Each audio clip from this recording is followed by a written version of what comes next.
اس کے بڑے دوررس نتائج ہوں گے آنے والے وقتوں میں. اب ابھی دیکھیں نا آپ نہیں میری بات سنیں. پارلیمنٹ کا اجلاس نہیں ہوا تھا، دھرنا تھا. پارلیمنٹ کا اجلاس ہوا، دھرنا ہے، اور پارلیمنٹ کا اجلاس ختم ہو گیا تھا. دیکھیں آپ آج بھی 90 کی دہائی کے جو پارلیمنٹ کے واقعات ہیں ان کو دہراتے ہیں. آپ ان کا ہمیں بھی تانا دیں گے، پیپلز پارٹی والوں کو بھی تانا دیں گے. جو کچھ ہوا سارا اس کا ہمارے لیے وہ ایک قسم کا تانا ہے. اسی طرح وقت آئے گا کہ آپ اس کی مثال دیں گے کہ آئین کے تحفظ کے لیے، ریاست کے تحفظ کے لیے، قانون اور پارلیمنٹ کی بالادستی کے لیے جو ہے پارلیمنٹ جو ہے ایک جگہ مجتمع ہو گئی. اس کی قوت جو تھی، اس کی جو رائے تھی، وہ ایک نقطے پہ آ کے جو ہے مجتمع ہو گئی ہے. تو میں سمجھتا ہوں اٹس اے بگ اچیومنٹ. دیکھیں چوہی صاحب، اچیومنٹ ساری مٹیریل ٹرمز میں نہیں ہوتی.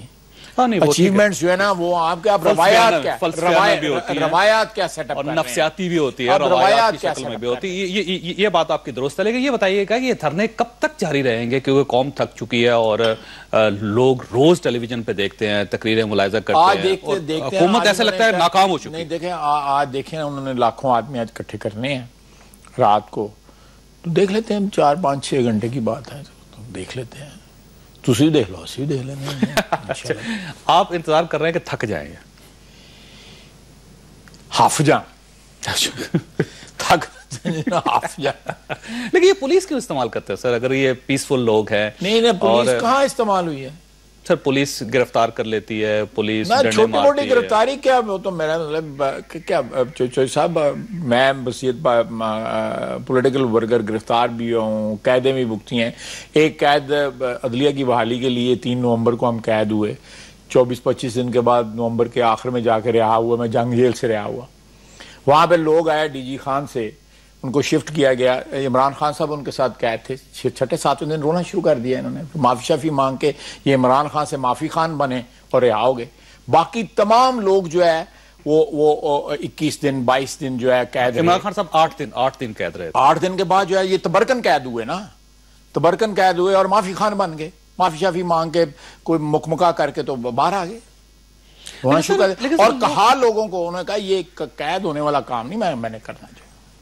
لیکن سر لوگ بڑے لوگ جوائن کر رہے ہیں. جنید جمشید بہت بڑا نام ہے پاکستان کا، وہ اب دیکھیں عمران خان صاحب کے ساتھ کھڑے ہیں. اگر اس قسم کے سٹار اگر عمران خان کے ساتھ کھڑے ہو گئے، کپڑے اچھے بیچتا ہے تو بڑا نام ہو گیا. شلوارنگ میں نام بڑا ہو گیا. نام بڑا ہوتا ہے اپنے کال و فیل سے. لوگ مذہبی سکالر ہے جنید جمشید. مذہبی سکالر کیا ہے؟ میرا مطلب ہے حلیہ بدلنے سے مذہبی سکالر تو نہیں بندہ بن جاتا.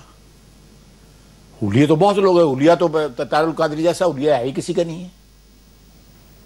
لیکن وہ اس کی مستند یا اس کی جو کیا کہتے ہیں معتبر تو نہیں ہے نا. حلیہ آپ کو مستند یا معتبر تو نہیں بناتے. معتبر تو آدمی اپنے کال و فعل سے بنتا ہے. معتبر تو آدمی تب بنتا ہے جبکہ اس کے اندر کے تضادات ختم ہو جائیں. معتبر جو ہے حلیہ سے نہیں بنتا، بہروپ بدلنے سے نہیں بنتا. لیکن سر بڑے لوگ، شہزاد رائے صاحب وہ آئے تھے یہاں پہ، اس کے عطا اللہ عیسیٰ خیلوی بڑا مشہور آدمی ہے، وہ عمران خان صاحب جنہوں نے سارے اپنے گانے ایک ہی ٹیون میں گائے ہوئے. اچھا یہ بتائیے خالد صاحب کہ 5 جس طرح بعض ایکٹر ہوتے تھے پرانے زمانے میں، وہ نوٹنکیوں کے پہلے ایکٹر تھے، وہ تو وہ فقیر بنا دو تو وہ بھی وہی ٹون ان کی ہوتی تھی. شہنشاہ اکبر بنا دو تو وہ بھی ٹون ان کی وہی ہوتی تھی. وہ ٹون نہیں بدلتی تھی. اس طرح ان کے گانوں کی ٹون. اچھا خالد صاحب یہ بتائیے گا کہ آپ ہیں وزیر دفاع اور 5 جرنیلوں کے ریٹائرمنٹ کی سمری پہ دستخط کر دیے آپ نے، یہ بات درست ہے؟ دیکھیں یہ میرا دفتری کام ہے. میں چوہی صاحب یہ تو نا آپ ہو چکے ہیں دستخط، ہو چکے ہیں دستخط. نہیں میرا جو آداب ہے میرے کام کے، وہ مجھے اس بات کی اجازت نہیں دیتے. میرا سرکاری کام ہے. اب کیونکہ دستخط ہو چکے ہیں سمری پہ، بات آگے جا چکی ہے، اب اس میں خفیہ بات کوئی نہیں ہے. نہیں اگر آپ سمجھتے ہیں کہ خفیہ بات نہیں، لیکن میں اس پہ میرے جو آداب جو ہیں فرائض کے جو ہے نا، وہ آپ جواب نہ دیں، لیکن میں سٹوری لوگوں کے سامنے رکھ دیتا ہوں. اس میں D G I S I ہے، کور کمانڈر پشاور ہیں، کور کمانڈر منگلا ہے، کور کمانڈر گجرانوالا ہے، کور کمانڈر کراچی ہیں، اور آپ نے ان کی سمری پہ دستخط کیے ہیں پارلیمنٹ ہاؤس کی سیڑھیوں پہ بیٹھ کے. نہیں ایسی کوئی بات نہیں ہے. میں چوہی صاحب یہ ریٹائرمنٹ جو ہیں بیوروکریسی کی، ریٹائرمنٹ فوج کی، ریٹائرمنٹ جہاں بھی آپ ملازمت کرتے ہیں، میں بھی ملازمت میں نے کیا ہے، ایک وقت آتا ہے کہ آپ کو جو بھی قانون اور قاعدے کے مطابق جو ہے آپ کو خیر آباد جو ہے اپنے فرائض کو کہنا پڑتا ہے. یہ روٹین کی باتیں ہیں، اس سے کوئی جو ہے وہ کوئی بھی نہیں بچتا. ایک وقت آتا ہے کہ آپ کو جس میں اگر فرض کرو کل سیاست سے ریٹائر ہو جاتا ہوں تو میرا بھی کوئی ایک وقت تو ہوگا جب ریٹائر ہوں گا. یہ تو نہیں ہے کہ مجھ سے چلا بھی نہ جائے اور پھر بھی میں اسمبلی میں آ جاؤں یا پھر بھی میں الیکشن لڑتا رہا ہوں. یہ ایک وقت ہوتا ہے. اور میں سمجھتا ہوں فوج کے ادارے میں جس طرح یہ ڈسپلن آبزرو ہوتا ہے کہ اگر بیوروکریسی جو ہے وہ سمجھتی ہے سویلین بیوروکریسی جو ہے کہ گریڈ 22 تک پہنچنا ہمارا حق ہے. انہوں نے چیلنج کیا ہوا ہے نا، پرفارمنس بیسڈ پروموشنیں اس دفعہ کی ہیں پرائم منسٹر نے، انہوں نے چیلنج کر دیا ہے کہ گریڈ 22 تک پہنچنا حق ہے.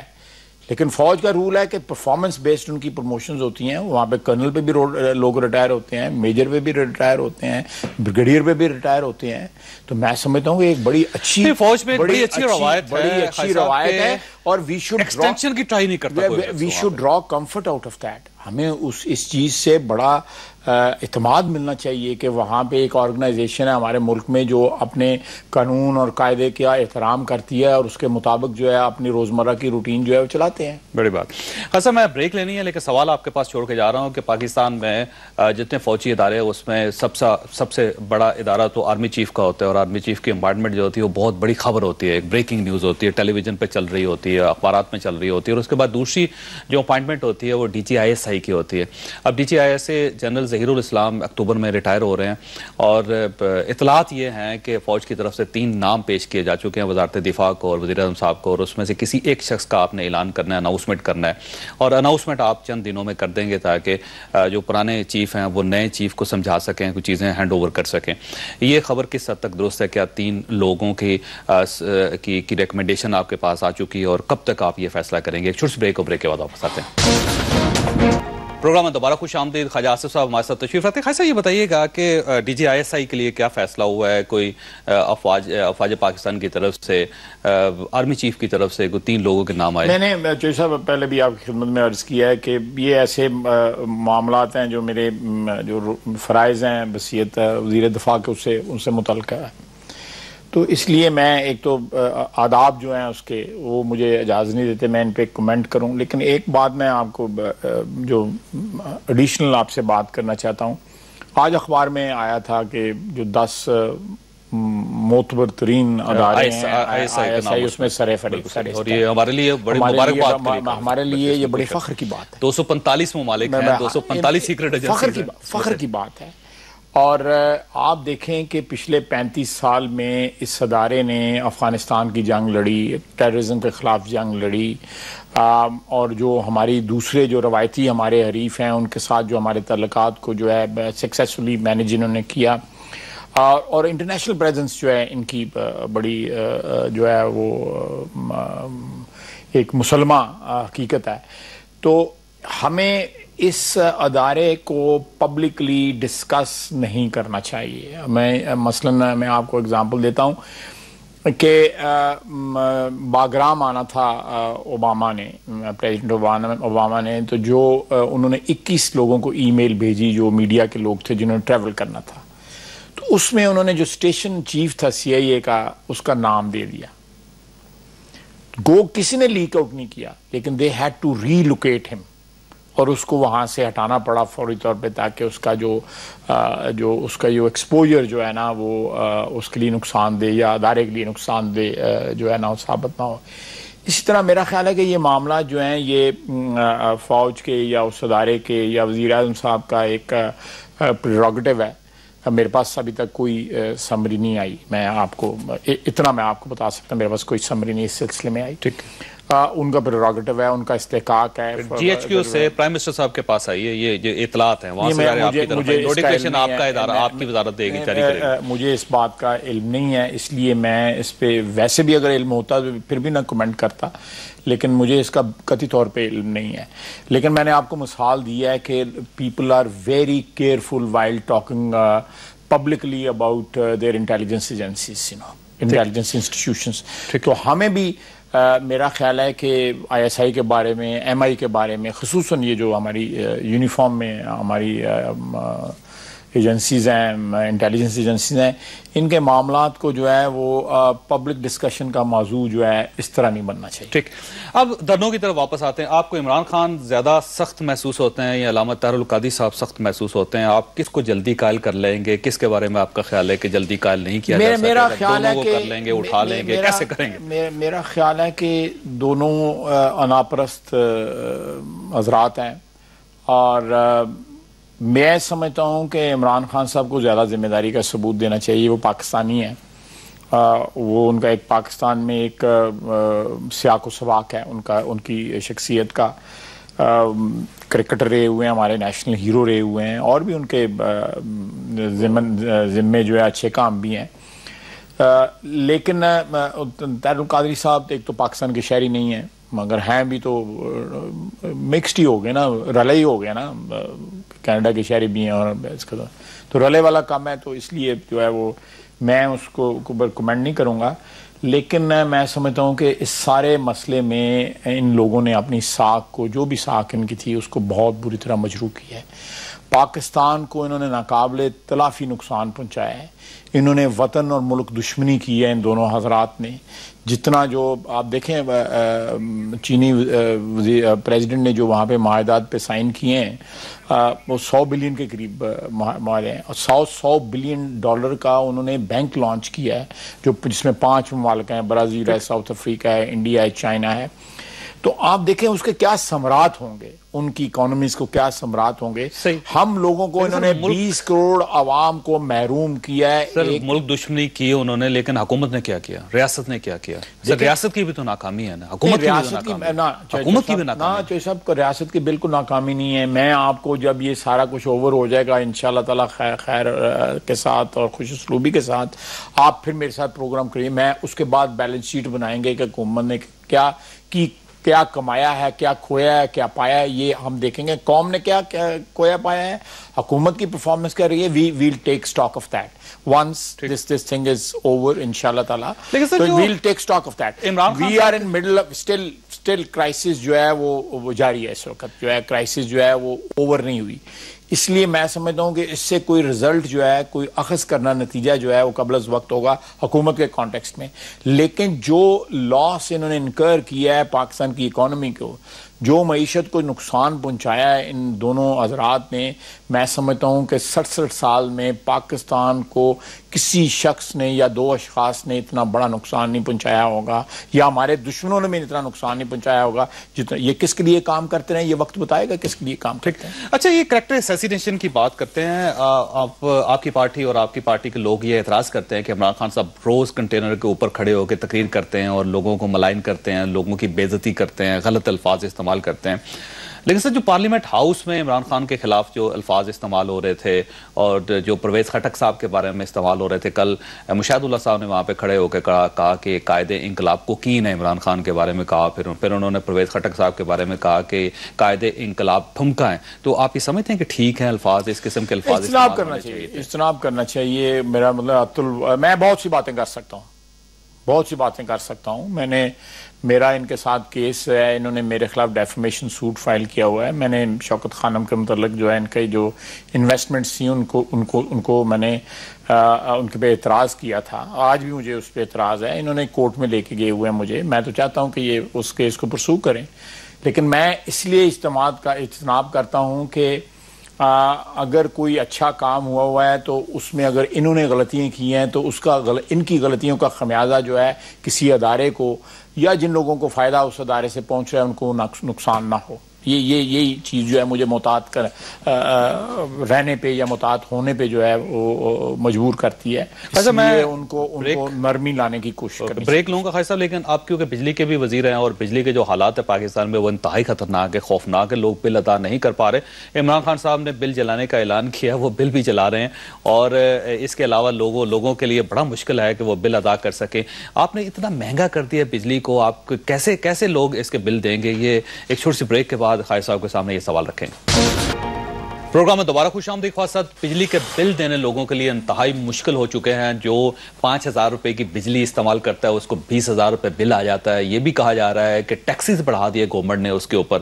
اور اب اگر فرض کیجئے کہ آپ ایک بتی جلاتے ہیں تو آپ کے پاس اتنے پیسے نہیں ہوتے کہ اب آپ خوراک کھا سکیں, آپ کے پاس آپ بل ہی ادا کریں گے. خیر صاحب, یہ بلوں میں جو اضافہ ہوا ہے, پرائم منسٹر صاحب نے خود نوٹس لیا, سب لوگ اعتراض کر رہے ہیں, ہر آدمی اس بل کو دیکھ کے بلبلا رہا ہے اس وقت, اور عمران خان صاحب بلوں کو آگ لگا رہے ہیں, جلا رہے ہیں. تو آپ کو محسوس نہیں ہوتا کہ ایک ریولوشن تو آپ خود تیار کر رہے ہیں؟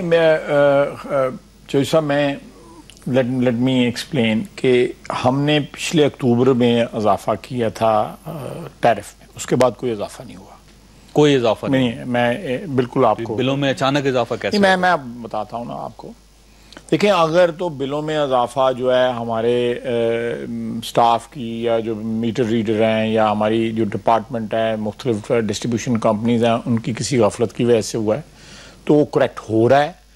جو ہوا ہے وہ ہو رہا ہے. جو اگر آئندہ بھی کوئی ایسی کوئی بات ہوئی تو وہ کریکٹ ہو جائے گا, لیکن وہ اس کی والیوم بہت کم ہے. مین وجہ یہ ہے کہ پچھلے 2 مہینے میں ہم نے بجلی زیادہ سپلائی کی ہے, اس کی اویلیبلٹی جو ہے عوام کو زیادہ رہی ہے. عید کی 7-8 چھٹیاں تھیں, اس میں بھی رہی ہے. رمضان میں سوائے مڈل میں 11 رمضان سے لے کے 16-17 رمضان تک کرائسس تھا 6-7 دن کا. اس کے علاوہ رمضان میں بھی بجلی ہمیں لوڈ شیڈنگ ختم نہیں ہوئی, لیکن جہاں پہ 8 گھنٹے تھی وہاں پہ 6 گھنٹے ہو گئی, یہاں پہ 6 سے 4 ہو گئی, جہاں پہ 10 تھی وہاں پہ 8 ہو گئی. تقریباً 25 سے 30% بجلی جو ہے نا وہ زیادہ فراہم کی گئی. ایک تو اس کا استعمال زیادہ ہوا. دوسرا یہ ہے کہ ہم نے اکتوبر میں جو بنائے تھے سلیبز بنائے تھے, ان سلیبز کا پہلے یہ ہوتا تھا کہ مثلا میرا 1000 جو ہے وہ یونٹ میں کنزیوم کرتا ہوں. یہ بات ذرا غور طلب ہے. وہ اس کا کنسیشن سٹارٹ ہوتا تھا 50 روپے سے, 50 یونٹ سے. 50 یونٹ پہ ایک ٹیرف تھا 4 روپے کا ٹیرف. 50 سے جو ہے 100 جو ہے اس کا ٹیرف جو ہے وہ 6 روپے یا 7 روپے, پھر اس کے بعد 8 روپے, پھر 11 روپے, 12 روپے, اور پھر فائنلی 16 اور پھر 18 روپے. میں وہ تمام کنسیشن جو ہے وہ اویل کرتا تھا. اصولاً مجھے نہیں کرنا چاہیے. اگر میں نے 700 یونٹ کنزیوم کیا ہے تو مجھے 700 والا ٹیرف جو ہے لگنا چاہیے, تاکہ میں کوشش کروں کہ میں 700 سے نیچے والا اگر ٹیرف اویل کرنا ہے تو میں پھر بچت کروں, اسراف سے جو ہے اجتناب کروں, اور میں اس میں رہوں. اس لیے ہم نے وہ جو ٹیرف ہے, اب اس وقت صرف ایک سلیب کا آپ کو ایڈوانٹیج ملتا ہے جو آپ کا پچھلا سلیب ہو. مثلا میں نے 700 سے 701 پہ گیا ہوں نا, تو 700 سے اوپر والا سلیب جو ہے اس کا 18 روپے ٹیرف ہے. لیکن جو 700 سے نیچے میرے یونٹ ہوں گے اس کے اوپر جو 300 سے 700 والا سلیب جو ہے 12 روپے 13 روپے جو ہے اس کا وہ ٹیرف لگے گا ایک سلیب کا. لیکن مجھے 4 سلیبز کا میں جو ایڈوانٹیج لیتا تھا وہ ختم ہو گیا. دوسری وجہ یہ بنی ہے. وزیر اعظم صاحب نے انسٹرکشنز دی ہوئی ہیں. ہم نے جو ہے ایڈوائزر ہیں میاں صاحب کے اسپیشل اسسٹنٹ ہیں ڈاکٹر مصدق صاحب, وہ منسٹری کے ساتھ مل کے ایک پوری اسٹڈی جو ہے پریپیئر کر رہے ہیں, جو کابینہ کو سوموار کے دن جو ہے وہ ہم لوگ دیں گے, جس میں جو چیزیں میں نے بتائی ہیں اس اسٹڈی میں موجود ہیں. اور یہ کہ بل کیوں زیادہ آئے ہیں, تو یہ بنیادی وجہ یہ ہے جب لوڈ شیڈنگ. سر 3 ٹیکسز لگا دی ہیں آپ نے اس کے اوپر, 5% سے لے کے 10% تک لوگوں کو پیسے دینے پڑ رہے ہیں. ٹیرف میں کوئی ٹیرف کی جو ہے وہ میں آپ کو بالکل سچویشن بتاتا ہوں کہ ٹیرف میں پچھلے اکتوبر سے کوئی اضافہ نہیں ہوا. ٹیرف جو ہے اکتوبر سے مینٹین کیا ہے. دیکھیں, یہ آپ کی بات درست ہو سکتی ہے کہ ٹیکسز سے اس کا امپیکٹ, لیکن ٹیکسز جو ہے وہ 30 یا 40% کا فرق نہیں ڈال سکتے. ٹیکسز 5 یا 10% کا فرق ڈالیں گے, اس سے زیادہ نہیں ڈالیں گے. دیکھیں, میں آپ کو بتاتا ہوں 200 سے 300 کا جو سلیب ہے نا, اس میں بل 47% بڑھا ہے. یعنی جو جس نے 200 سے 300 میں, وہ ایک سمال نمبر ہے, وہ اتنا بڑا نمبر نہیں ہے, لیکن میں آپ کو بتا رہا ہوں. لیکن ایوریج جو ہے نا وہ 25 سے 30% یا 35% تک جو ہے نا, یہ 32 اب اس میں خیر صاحب یہ ہوگی ٹیکنیکل بات. اب جو انسانی سطح پہ آپ دیکھیے کہ ایک شخص جس کی آمدنی 10,000 روپے ہے, اس کو اگر 15,000 روپے بجلی کا بل دینا پڑے گا تو اپنے بچوں کو کیسے اسکول بھیجے گا؟ میں آپ سے اختلاف نہیں کر سکتا. انسانی سطح پہ بھی لوگوں کو دیکھیں نا سر آپ. دیکھیں, اس سے کوئی اختلاف نہیں کر سکتا, لیکن دیکھیں ہم تو بجلی کی جو فراہمی ہے یا بجلی کا ریٹ نیچے لانے کے لیے بجلی کو لوگوں کی جو ہے وہ استطاعت کے مطابق کرنے کے لیے یہ چائنا کے ساتھ کول کے معاہدے کیے تھے تاکہ ہماری تیل کی جو بجلی پروڈیوس ہو رہی ہے اس سے ہماری جان چھوٹے اور سستی بجلی ہم بنائیں اور تاکہ لوگوں کو سستی بجلی ملے اور لوگ جو ہے وہ سکھ کا سانس لے سکیں. ہمارے یہ تمام تر جو منصوبے تھے یا تمام تر جو چائنا نے ہمیں ہیلپ دینے کا وعدہ کیا تھا وہ ہم معاہدے نہیں کر سکے. یہ دھرنے نے عمران خان صاحب نے اور طاہر القادری صاحب نے سب سے بڑا جو نقصان پہنچایا ہے میرا خیال ہے پاور سیکٹر کو پہنچایا ہے, ریلوے کو بھی پہنچا ہے, روڈز کو بھی پہنچا ہے, جو کمیونیکیشن جو انفراسٹرکچر جو ہے اس کو بھی پہنچا ہے, لیکن سب سے زیادہ 10,400 میگا واٹ کی سستی بجلی جس میں جو 1,500 یا 1,600 میگا واٹ جو ہے پانی کی بجلی تھی اس میں, جو 7-8 روپے کی بجلی یا 8.5 روپے کی بجلی تھی. کوئلے والی بجلی جو ہے وہ 9 روپے کچھ پیسے کی بجلی تھی. آپ دیکھیں اس سے کتنا فرق پڑتا ہے. اور یہ سارے کا سارا اپرچونٹی جو ہے, یہ سارے کا سارا جو موقع جو ہے ہم نے ہاتھ سے سوائے 2 آدمیوں کی انا کی وجہ سے ہم نے اپنے ہاتھ سے گنوا دیے. ٹھیک ہے, میں بریک لوں گا. یہ چیز کا فوری طور پہ اثر نہیں ہونا تھا کہ کل آ جاتی یا پرسوں آ جاتی, لیکن 3-4 سال کے بعد نہ آپ یہ سوال پوچھ رہے ہوتے نہ میں یہ جواب دے رہا ہوتا, ہم تسلی کے ساتھ بیٹھے رہتے ہیں, لیکن انہوں نے ہمیں دہائیوں پیچھے دھکیل دیا ہے ماضی کے اندر. خالد صاحب ایک چھوٹی سی بریک لیں گے, بریک کے بعد دوبارہ حاضر ہوتے ہیں. پروگرام میں دوبارہ خوش آمدید. خالد صاحب یہ بتائیے گا کہ ایک آپ کے دوست ہیں, دوسرے اب آپ کے دوست نہیں ہیں, ان دونوں کے پاور پلانٹس ہیں. سلمان شہباز صاحب کے بارے میں عمران خان صاحب نے الزام لگایا کہ 7 ارب روپے کا وہ پاور پلانٹ لگا رہے ہیں, اور ساتھ ہی جہانگیر ترین صاحب جو آپ کے پرانے دوست ہیں اب آپ کے دوست نہیں رہے, ان کا بھی پاور پلانٹ, ان کے بلکہ پاور پلانٹس ہیں. آپ ان سے بھی بجلی لے رہے ہیں, ان سے بھی بجلی لے رہے ہیں.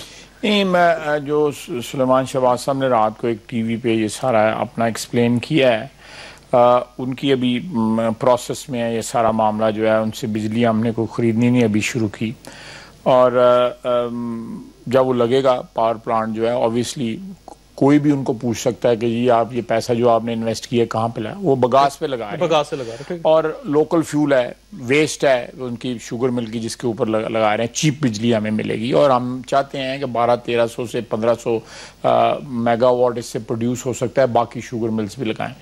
انڈیا میں شوگر مل کا لائسنس تب تک نہیں ملتا جب تک ساتھ آپ پاور پلانٹ جو ہے بگاس پہ اور بگاس یا کول کے مکس کے اوپر نہ لگائیں. جہاں تک کا معاملہ ہے جہانگیر ترین صاحب کا, انہوں نے 22 میگا واٹ کا جو ہے نا وہ پلانٹ لگایا ہوا ہے, جس میں سے ہم 7 میگا واٹ جو ہے ملتان کا جو ہمارا ڈسٹریبیوشن کمپنی ہے وہ ان سے خریدتی ہے. ہمارا ان کے ساتھ جھگڑا, ہم نے کو تقریباً آلریڈی 32-33 کروڑ روپے, یہ شام کو بل جلانے کا انہوں نے اعلان کیا ہے, 32-33 کروڑ روپے ہم نے بجلی کی مد میں ہم سے یہ لے چکے ہیں. جہانگیر ترین صاحب وہ کاروبار جاری ہے ساتھ. کتنے میگا واٹ لیتے ہیں سر آپ ان سے؟ ہم ان سے 7 لیتے ہیں اس وقت, 7 لیتے ہیں. نیپرا کا ریٹ جو ہے نا وہ تقریباً 10 روپے 25 پیسے ہے, اور ہم ان کو میپکو والے 8 روپے دے رہے ہیں. اور یہ ہیئرنگ ہے ابھی نیپرا میں چند دنوں کے بعد. مہنگی بجلی خرید رہے ہیں آپ جہانگیر ترین صاحب؟ ہم جو وہ مہنگی بیچنا چاہتے ہیں, ہم مہنگی ان سے لینا نہیں چاہتے, ہم کنٹیسٹ کر رہے ہیں, ہم 8 روپے دے رہے ہیں, وہ ہمیں 10 روپے 53 پیسے پہ جو نیپرا نے ان کو ریٹ دیا چاہتے ہیں وہ پیمنٹ کریں. ہم نے اس کے خلاف اپیل کی ہوئی ہے. ہم 8 روپے جو پیمنٹ ہم نے ان کو کی ہوئی ہے, میں آپ کو ڈیٹیل بھی بتا سکتا ہوں, وہ تقریباً میرا حال ہے 300 ملین یعنی 30 کروڑ پلس ہے جو پیمنٹ ہم نے ان کو جہانگیر ترین صاحب کو کی ہے. سلمان شہباز صاحب نے ابھی بجلی جو ہے نا وہ انہوں نے جو 7 ہمیں دیتے ہیں وہ ان کی میرا فالتو ہے, باقی بجلی میں صرف یہ گیس کر رہا ہوں کہ باقی بجلی جو ہے وہ اپنے دوسرے کاروبار کے لیے استعمال کرتے ہیں. اچھا, کتنے ان کے پاور پلانٹس ہیں جہانگیر ترین صاحب کے؟ میرا حال ہے ایک وہ لگا رہے ہیں, ایک لگا رہے ہیں, وہ سٹارٹ نہیں ہوا, اور ایک یہ چل رہا ہے. ایک کا جو ہے انہوں نے وہ بڑا ہے, وہ بڑا ہے. میں اس وقت کوئی آپ کو 100% یقین کے ساتھ نہیں مجھ کی پاور وغیرہ نہیں بتا سکتا. اچھا, یہ بڑی دلچسپ بات ہے کہ جہانگیر ترین صاحب بل چلا بھی رہے ہیں ساتھ, اور ساتھ وہ بل بل نہیں دیں گے ہم سے. میں آپ کو بتا رہا 30 کروڑ روپے سے زیادہ انہوں نے بجلی کی مد میں ہم سے پیمنٹ لی ہوئی ہے. پوچھیں ان سے, مجھے بتائیں نا. وہ کیونکہ وہ رائٹ سائڈ پہ کھڑے ہوئے ہیں عمران خان صاحب کے, عمران خان صاحب ان کا جہاز استعمال کرتے ہیں, عمران خان صاحب کی سیاست پہ وہ پیسے لگاتے ہیں, اس لیے ان کو 7 خون معاف ہیں. اگر میاں شہباز شریف کے بیٹے نے پاور پلانٹ لگا لیا تو اس کے اوپر بین ڈال رہے ہیں کنٹینر پہ بیٹھ کے, رونا پٹنا پایا جائے گا. یہ کوئی اتنی کھلا جو ہے نا وہ کانٹرڈکشن ہے اور تضاد ہے ان کے کہنے اور ان کے کال اور فیل کے اندر کہ قوم حیران ہے. ان کے رائٹ لیفٹ پہ سارے لوگ جو ہیں, دیکھیں آج ان کے ایک بندے نے, میں آپ کو دکھا سکتا ہوں, میرا ARY کے اوپر وہ آیا ہے کہ ان کا ایک امریکہ سے ایک بندہ آیا ہوا ہے, وہ کہتے ہیں میں نے $3 ملین 2008 میں ان کو اکٹھا کر کے دیا تھا, اب مجھے وہ ساتھ نہیں دے رہے اور ان کو میٹنگ میں سے باہر نکال دیا انہوں نے. اور وہ کہتے ہیں کہ یہ جو 2-3 لوگ ان کے رائٹ سائڈ پہ لیفٹ سائڈ پہ کھڑے ہوتے ہیں, یہ سارا مال جو ہے وہ ان سے ہم حساب مانگتے ہیں, وہ حساب نہیں دیتے. یہ دیکھیں میں نے اگر شوکت خانم کے متعلق ان کو کہا تھا کہ انہوں نے خیرات کا پیسہ یا چیریٹی کا پیسہ جو ہے وہ سٹے میں لگایا, ریل اسٹیٹ کے سٹے میں, مسقط جا کے. سب سے زیادہ ریل اسٹیٹ کا کاروبار تو وطن عزیز میں ہے, لوگ ارب پتی بن گئے ہیں, آپ کو بھی پتا ہے, مجھے بھی پتا ہے, دنیا کو پتا ہے, لوگ ارب پتی بن گئے ہیں اس سے ماشاءاللہ. وہ یہاں سے نہیں کیا, وہ ٹٹھے خوہ جا کے لے لی زمین جا کے اس پیسے کی, لوگوں کا خیرات کا پیسہ, زکات کا پیسہ, لیکن وہ جا کے فرانس میں جا کے کلائمیٹ چینج کے بانڈ لے لیے فرانس میں جا کے, جن کو اوپر ریٹرن جو ہے میرا 3% 2.5% ریٹرن ہے. ملینز آف ڈالرز لوگوں کا خیرات کا پیسہ. خدا کے لیے امانت کہیں پہ تو کم از کم امانت کا مظاہرہ کرو. ہر جگہ ایک ہی کام, ہر جگہ ایک ہی کام. سر احتساب کریں نا آپ, حکومت میں تو پریس کانفرنس کی تھی, وہ مجھے عدالت میں لے کے گئے, بول رہے ہیں عدالت میں جا کے کہ جھوٹ بولتا ہے. میں بتاؤں گا کہ میں نے سچ بولا ہے. آپ دیکھیں نا, 7 جہانگیر ترین کو کھڑا کر کے اس کی بجلی جو ہمیں بیچ رہا ہے 30 کروڑ روپیہ, کہتے ہیں میں اپنا بل جو ہے وہ 14,000 کا یا 30,000 روپے کا جلا دوں گا. وہ بل ساڑو دے ساڑو پھر. سلمان شہباز کے متعلق جو کہتے ہو, وہ تو علی پینڈ ہی نہیں پیا, وہ تو ابھی بجلی پیدا کرے گا. پھر آخری سوال خیر صاحب, آپ یہ بتائیے گا کہ یہ جو نیول ڈاک یارڈ کا واقعہ تھا, اس میں آپ کا ایک کہنا تھا کہ اندرونی ہاتھ بھی تھا اور بیرونی ہاتھ بھی تھا, کیا واقعی ایسا, اور بیرونی تھا تو کس کا ہاتھ تھا اور اندرونی تھا تو کس کا تھا؟ میں نے اسمبلی میں بھی یہ اسٹیٹمنٹ دی تھی پارلیمنٹ میں, اور بیرونی سارا جو تھا سلسلہ جو ہمارے ملک میں جو ٹیررزم کا چل رہا ہے, یہ اسی کا شاخسانہ تھا. ضرب عضب جو چل رہی ہے ہمارا بیرونی افغانستان کا ہاتھ ہے یا انڈیا؟ بیرونی سے میرا مراد ہے کہ نیوی سے باہر کے لوگ, باہر کے لوگ, لیکن ہیں پاکستانی, وہ ہاں پاکستانی ہے, پاکستانی یعنی سیویلین پاکستانی جو جن کا ٹیررسٹ آؤٹ فٹس کے ساتھ تعلق ہے, جو دہشت گردی کے ساتھ جن کے کوئی روابط ہیں دہشت گردوں کے ساتھ یا خود دہشت گرد ہیں, ان کا کوئی نہ کوئی کانٹیکٹس اندر 100% موجود تھے. ٹھیک ہے, جن کی اندر جو لوگ ہیں وہ ہائی رینکس کے ہیں یا لو رینکس؟ لو رینکس کے, اس میں بعض لوگ تو جو ہے کمیشن آفیسرز بھی نہیں ہیں. اچھا, نان کمیشن آفیسر ہیں. 1-2 جو ہیں, ایک سابق تھا جو فوت ہو گیا ہے, اور 2 نے اپنے آپ کو بلو اپ کر لیا, انہوں نے جیکٹس پہنی ہوئی تھی ایک. اور یہ میں جو اس وقت یاداشت سے میرے جو انفارمیشن جو میں نے اسمبلی میں دی تھی اس کی مدد سے میں آپ کو بتا رہا ہوں, لیکن بیشتر لوگ گرفتار ہو گئے. ٹھیک ہے. اچھا, ان کا مقصد کیا تھا, کرنا کیا چاہتے تھے؟ یہ ایک بتانا چاہتے تھے دنیا کو کہ پاکستان کے جو سیکیورٹی ادارے جو ہیں وہ بھی ہماری دسترس سے جو ہے وہ دور نہیں ہے, ہم وہاں تک بھی پہنچ سکتے ہیں. جو سیکیور ترین ایریاز ہیں وہاں بھی ہماری جو ہے پہنچ ہے. یہ ایک سائیکولوجیکل وہ ہے نا. دوسرے ادارے جو اس وقت فوج کے ادارے ہیں, کیا وہاں پہ بھی تھریٹس ہیں؟ دیکھیں, تھریٹ تو بصیت ملک کے اور بصیت ریاست کے ہمیں ہر وقت موجود ہے, اور ہم جو آپریشن کر رہے ہیں انہوں نے یہ تھریٹ کی جو قوت تھی اس کو بہت حد تک کم کر دیا ہے. اور آپ نے اگلے دن ISPR کا جو آیا تھا, بیان آیا تھا, اس میں انہوں نے کہا ہے کہ ان کا آپریٹ کرنے کے لیے, منظم طریقے کے ساتھ آپریٹ کرنے کی قوت جو ہے وہ بڑی شدید طریقے سے جو ہے وہ اس کے اوپر ضرب لگی ہے, ضرب عضب کے بعد جو ہے.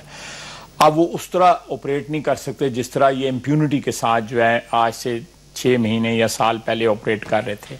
لیکن ابھی بھی ان میں قوت ہے. جس طرح آپ سمنگلی والا واقعہ بھی آپ نے دیکھا ہے, جو ایئر فورس نے بیس کے اوپر انہوں نے کیا, اب یہ نیول بیس پہ کیا, یہ اسی سلسلے کی کڑیاں ہیں. اس لیے میں پھر کہوں گا کہ یہ جو جنگ جو بقا کی لڑی جا رہی ہے, ہماری سرحدوں پہ، ہمارے نیول بیسز پہ، ہمارے ایئر بیسز کے اور ٹرائبل ایریاز میں جو لڑی جا رہی ہے ہماری بقا کی جنگ، جن میں بیش قیمت جانیں جو ہیں اپنی قربان کر رہے ہیں ہمارے جوان جو ہے، ہمارے بیٹے، ہمارے بھائی جو ہے وہ ایک نئی تاریخ رقم کر رہے ہیں دہشت گردی کے خلاف. پاکستان کے شہر، پاکستان کے گاؤں کو جو ہے، اسکول کالجز جو ہے یہ محفوظ کر رہے ہیں وہ لوگ جو ہے. ہمیں یہ تماشا جو ہے ختم کر کے ایک قومی یکجہتی کا، ایک قومی کنسنسس کا جو ہے، اگر the country needs a new social contract, why not? We can all sit down. Parliament ایک پلیٹ فارم ہے، وہاں پہ بیٹھ کے ہم ایک نیا سوشل کانٹریکٹ دیا جا سکتا ہے، یا موجودہ سوشل کانٹریکٹ کو جو ہے امپروو کیا جا سکتا ہے، اس کو امپروو کیا. خواجہ صاحب آپ کا بہت بہت شکریہ. خواجہ صاحب آپ نے خواجہ آصف صاحب کی گفتگو سنی. اللہ تعالیٰ آپ اور آپ کے اہل خانہ کو ہر قسم کی مصیبت سے محفوظ رکھے. اللہ حافظ.